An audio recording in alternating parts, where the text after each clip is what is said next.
Today we'll be making crunchy chin chin. In that bowl we have 500 grams of flour. I'll be taking a little aside in case our dough is sticky. We add it to it. There I had a tablespoon of corn flour.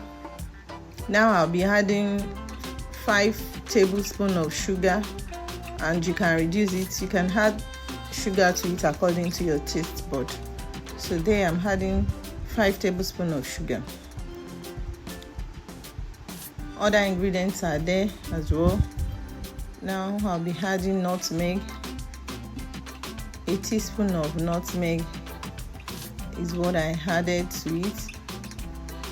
A teaspoon of nutmeg. Now I'll be adding milk flavor, the powdered one. I added 2 tablespoons just to give it flavor, milky flavor. Now I'll be adding my vanilla to the eggs. I used 2 eggs, 2 medium-sized eggs, and I added a teaspoon of vanilla flavor. You can use any flavor of your choice as well, but I chose to use vanilla flavor here. You mix it well with the egg till it's well combined. Now you add 1 teaspoon of baking powder and 1 teaspoon of salt.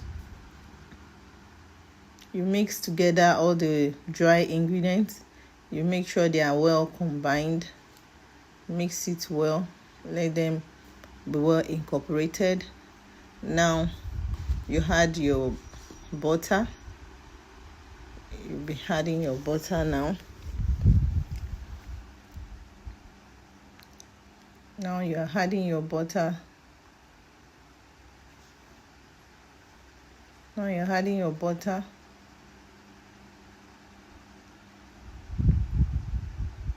To it. You mix it well till it looks like breadcrumb.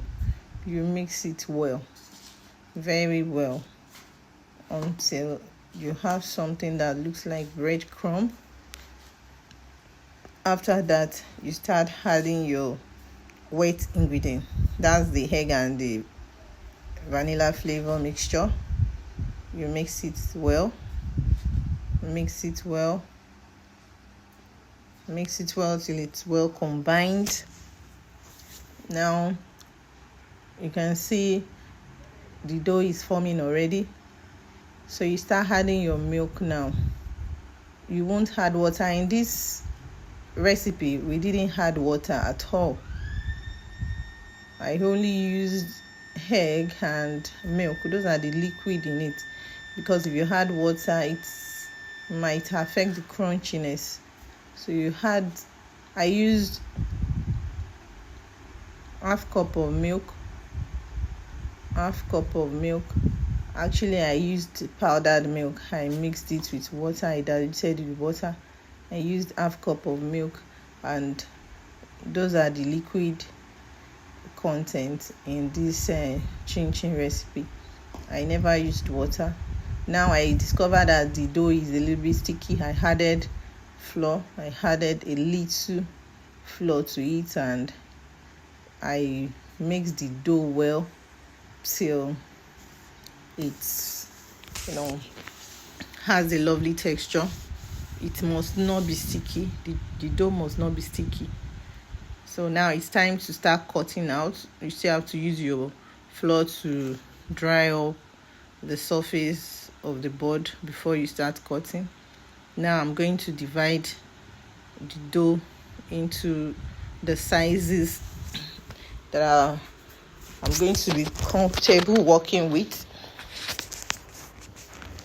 I'm dividing the dough into pieces. Now I'll pick it one after the other and roll out before slicing.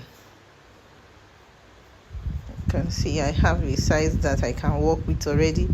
Now I'll start rolling out. I'll roll out.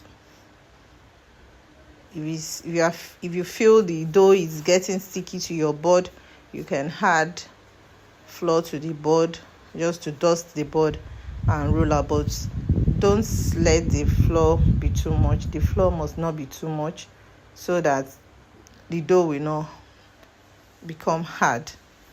Now you roll out to a thick texture, and now you start cutting.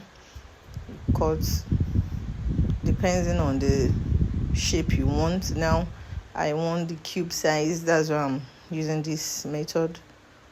I want to use the cube. I want to cut out the cube shape. So you can cut out any shape of your choice. You can see the dough is very, very dry. It's not sticky.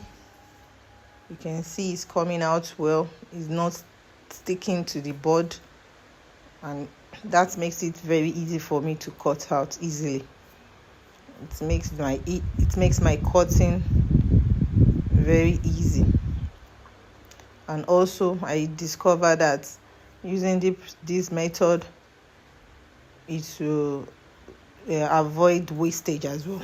Because I discovered that I didn't have any waste dough at all. I was able to cut out all the dough and fry.